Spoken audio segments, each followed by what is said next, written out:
आज हम लोग फिर हाजिर हैं बिहार स्पेशल क्वेश्चन सीरीज को लेकर। यह आज का चौथा पार्ट है।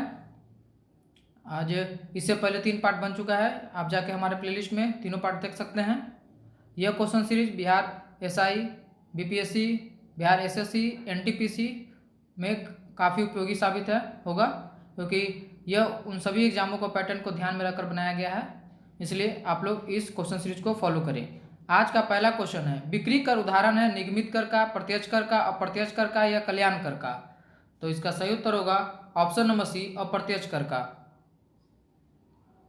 औसत परिवर्ती लागत वक्र किस आकार का होता है? यू आकार का, डब्ल्यू आकार का, वी आकार का, एक्स आकार का।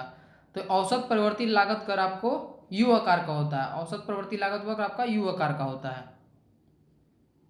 सरकार के व्यय, कराधान और उधार लेने संबंधी नीति क्या कहलाती है? राजकोषीय नीति, मौद्रिक नीति, बैंक नीति या कर नीति।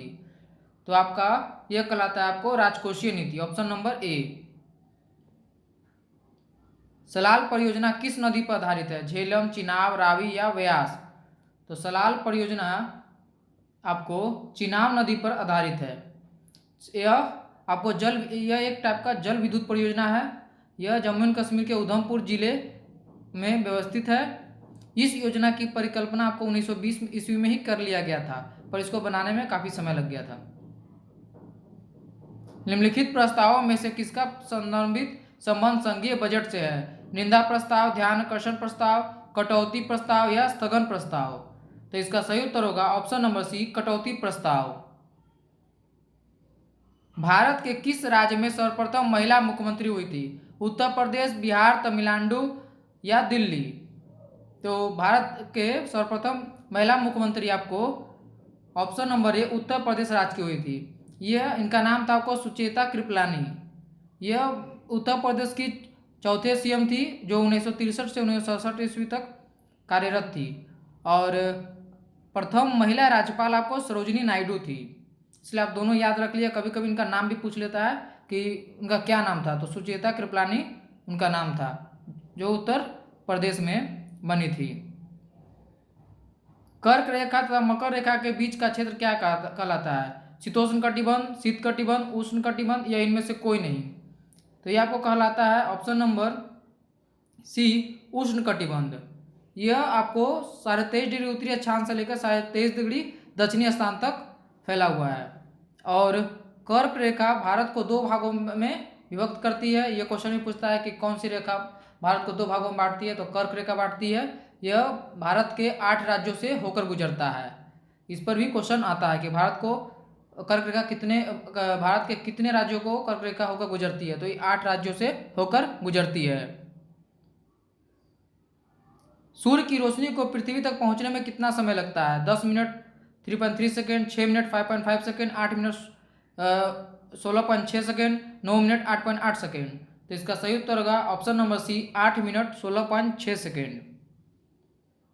किस भारतीय क्रिकेटर को 3 बार पॉली उमरिगर पुरस्कार से सम्मानित किया गया है? सचिन तेंदुलकर, विराट कोहली, वीरेंद्र सहवाग या रोहित शर्मा। तो इसका सही उत्तर होगा आपको option number B, Virat Kohli. Virat Kohli को 3 बार यह सम्मान किया गया था। पहला बार इनको 2011-12 में मिला था। इनको टोटल 3 बार मिल चुका है। विराट कोहली को आपको पद्मश्री भी 2017 में मिल चुका है। इनको काफ़ी सारे अवार्ड मिल चुके हैं। और सचिन तेंदुलकर को आपको भारत रत्न मिला था। और अभी रोहित शर्मा को बीसीसीआई ने राजीव गांधी खेल रत्न पुरस्कार के लिए नामित किया है। और विराट कोहली को पहले ही राजीव गांधी खेल रत्न पुरस्कार मिल चुका है। इसलिए आप लोग इन सभी बातों को याद रखें। 2 लाइफ्स किसने लिखी है? तो 2 लाइफ्स आपको विक्रम सेठ ने लिखी है, किरण देसाई ने लिखी है, अरुंधति राय ने लिखी है या खुशवंत सिंह ने लिखी है। तो यह इसका सही उत्तर होगा option number A, Vikram Seth ने। यह पुस्तक उन्होंने 2005 में लिखा था। 2005 में यह लिखा था। और इनकी पहले पुस्तक थी द गोल्डन गेट, के लेखक भी आपको विक्रम सेठ ही है। यह भी क्वेश्चन आपको बार बार एग्जाम में पूछता है कि द गोल्डन गेट के लेखक कौन है? तो उसका भी विक्रम सेठ ही लेखक है। 1984 पुस्तक के लेखक कौन है? J M Barrie, Walter Scott, George Orwell या थॉमस हार्डी। तो इसका सही उत्तर होगा जॉर्ज ऑरवेल।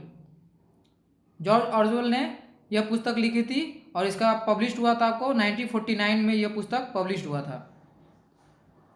गुरु गोपीनाथ प्रतिपादित थे कथक के, कथकली के, कुचिपुड़ी के या भरतनाट्यम के? तो गुरु गोपीनाथ थे आपको कथकली के।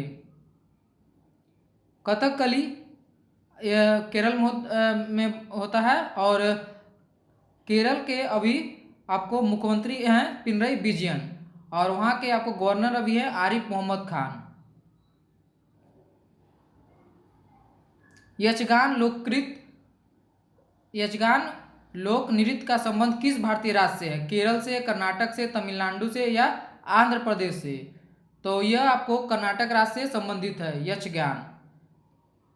और अभी आपको कर्नाटक के सीएम है वीएस येदियुरप्पा। पिचर शब्द का संबंध किस खेल से है? तो कुश्ती से है, मुक्केबाजी से है, बेसबॉल से है या बास्केटबॉल से है?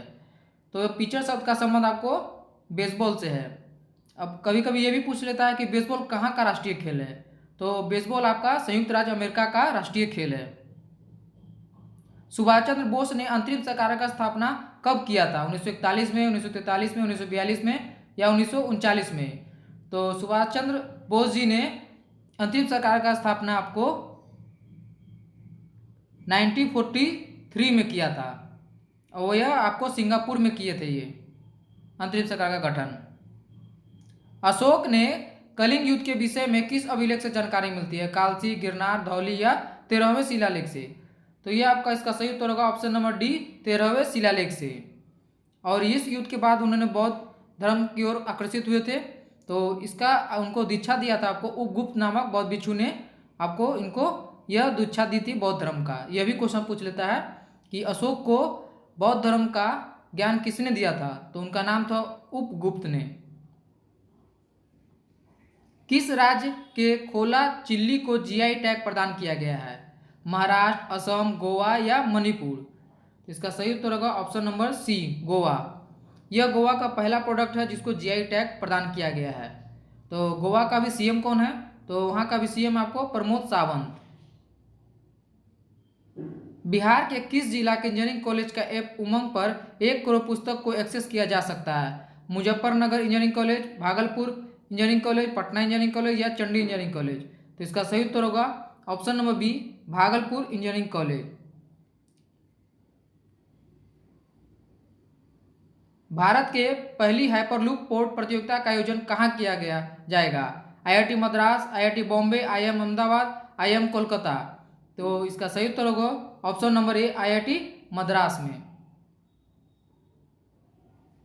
ये आज का लास्ट क्वेश्चन है। कौन सा राज्य ने हाल ही में ई गजट पोर्टल लॉन्च किया है? उत्तर प्रदेश, असम, उड़ीसा या कर्नाटक? तो इसका सही उत्तर होगा ऑप्शन नंबर सी, उड़ीसा। और उड़ीसा का भी सीएम कौन है? नवीन पटनायक। और यहाँ का गवर्नर कौन है? गणेशी लाल। आज के लिए बस इतना ही। हमारे चैनल को लाइक एंड सब्सक्राइब करें और कल फिर से हम लोग नए क्वेश्चन के साथ हाजिर होंगे आगे के पार्ट 5 के साथ। धन्यवाद।